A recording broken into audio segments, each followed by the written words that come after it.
Hello and welcome back to another update where I cover the latest developments throughout the front line in the Russo-Ukrainian war. It is your host Weep Union, and in this one we see not just the changes in the front line in Ukraine, but also the results of the United States election which took place this night. I have slept for 1 hour, can't sleep anymore, so here I am doing this video. Trump has gotten 267 electoral votes with the called states, and he's leading in the remaining ones such as Wisconsin, where 93% has been counted, and he is leading with 3.7%. In Michigan, he's with 81% reported, leading with about 6.7%. In Arizona, he's leading with 2.4% at 53% reported, and in Nevada, he's leading with 4.7% at 93% reported. Winning any of these states will win him the election, so it can be said that he is practically already won. Most media have already said so as well. As for the Senate race, the Republicans have won a majority. They have 51 seats currently. There are still more seats up for election. Having just 50 would be the majority, with the vice president acting as the 101st, but they already have a majority in the Senate, and they are leading in several other states as well, meaning they'll have a large enough majority. And in the House, they are leading here as well, with several elections already going in their favor, and they may reach the majority here as well, having the majority in the House, in the Senate, and as president-elect, Donald Trump would be able to pass pretty much most laws that he wants to.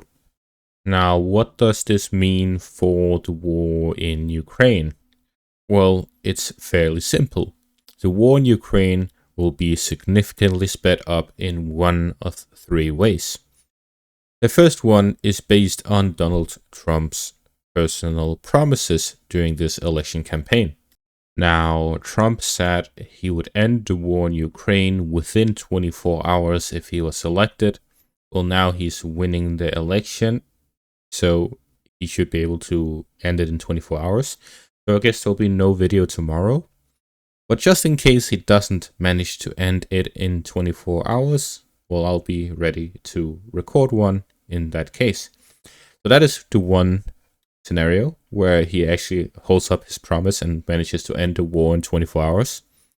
The second one is that he pressures both Russia and Ukraine to stop the war, either by a ceasefire along the current front line, where there will be some concessions to the Russians to stop the fighting, and the Ukrainians will just have to accept the situation because the United States is the main partner that allows the Ukraine to fight Russia.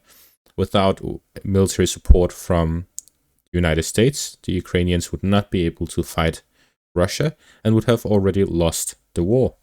Concessions to Russia would be allowing the Russians to hold the territory they currently hold, potentially allowing the Russians to get the remaining parts of the territories, such as remaining parts of the Donetsk, Zaporizhia, and Kherson regions. It would also include stopping all sanctions towards Russia, both for the capture of Crimea and annexation of the 4 regions in Ukraine. So there's a lot of things that Donald Trump can pull at. He'll have to negotiate with Vladimir Putin, and he's willing to do so. So he's someone who's going to be talking to Putin, unlike every single Western leader since the Russian invasion of Ukraine. So there will be a return to diplomacy and negotiations between the West and Russia, which puts us much closer to any sort of peace settlement compared to under the previous administration in the United States. The third option, the third possibility, is that the United States simply stops sending aid to Ukraine, yet Ukraine insists on continuing the fight. In this scenario, the Russians again would simply have a faster victory against Ukraine because, as I said previously, Ukraine cannot fight this war without help from the United States.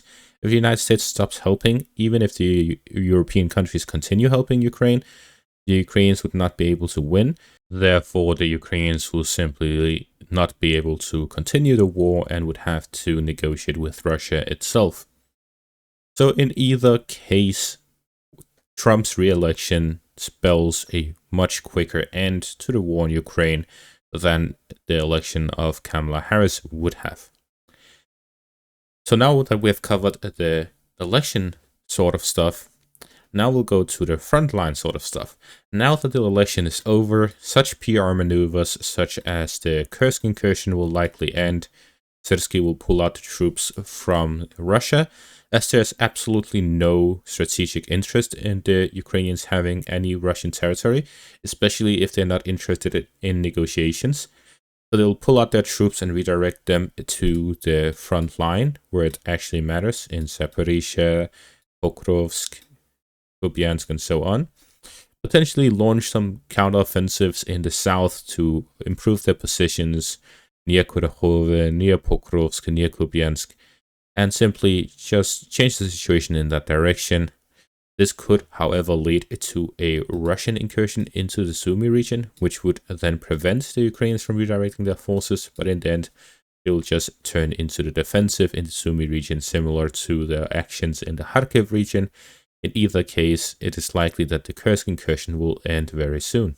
And finally, for the frontline changes in the south, the Russians are moving along, capturing some fortified positions of the Ukrainians northeast of Velika Novosilka. Here north of Yasna Polyana, they've gained a foothold within the fortified positions and are now moving along it, capturing some forest lines and fields in this direction.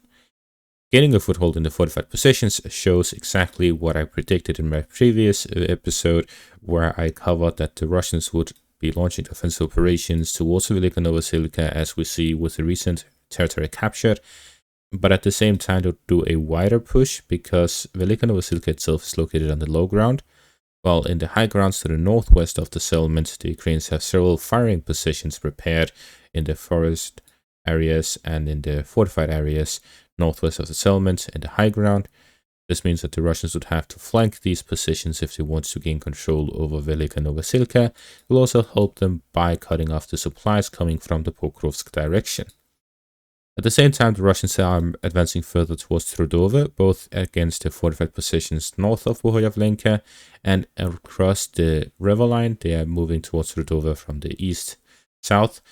So we see a lot of fighting north of Bohoyavlenka as the Russians continue offensive operations here in the southern direction near Kurakhove. To the west of Selidove, the Russians continue the offensive operations in the direction of Novo-Oleksivka and Novodimitrivka, where they're fighting along the fortified positions of the Ukrainians northwest of Novodimitrivka, capturing some forest lines and fields near Novo-Oleksivka, and generally improving their positions towards the fortified positions of the Ukrainians, moving through the south of Pokrovsk and north of Kurakhove. The objective of the Russians was to gain control over these fortified positions and create a buffer zone between Pokrovsk and Kurakhove and reach into the Dnipropetrovsk region. Moving further north, we see here in the Turetsk direction, the Ukrainians recaptured some parts of Drushba in a counterattack to regain some positions and hit the Russian flanks near Turetsk. They've already recaptured the southern district of Turetsk, so we are likely going to see more counterattacks by the Ukrainians to recapture some territory in the Turetsk direction, free up the Ukrainian forces within the city and push the Russians out of it to re-establish their positions and secure the front line. In the northern direction by Chasiv Yar, the situation is not looking that well either, so we may see some counterattacks here as well. Again, if the Ukrainians pull out their Kursk forces, they'll be able to achieve such counterattacks in this direction. In the direction of Ivano-Darivka, the Russians captured the remaining parts of the settlement and pushed towards the fortified positions of the Ukrainians. It's likely that the Russians will look to gain control over the fortified positions, which explains their re-entrance into Ivano-Darivka.